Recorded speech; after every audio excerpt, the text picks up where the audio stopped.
Last year আমি গণেশের এই কুইলিংটা করেছিলাম MDF বোর্ডের ওপরে।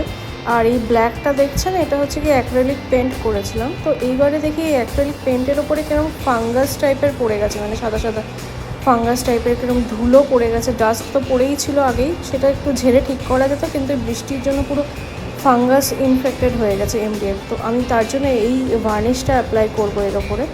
তো এই ভার্নিশটা অ্যাপ্লাই করার আগে আমি ডাস্ট যেগুলো ছিল, যে পার্টিকলস যেগুলো ফাঙ্গাসের যে পার্টিকলস লেয়ারটা পড়েছে, সেটাকে আমি ভালো করে ক্লিন করে নিচ্ছি এই ব্রাশ দিয়ে।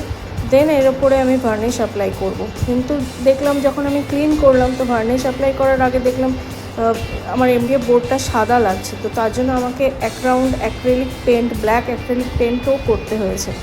তারপরে আমি এর ওপরে ওই ভার্নিশ অ্যাপ্লাই করেছি। তো এটা হচ্ছে গিয়ে ফাইনাল লুক।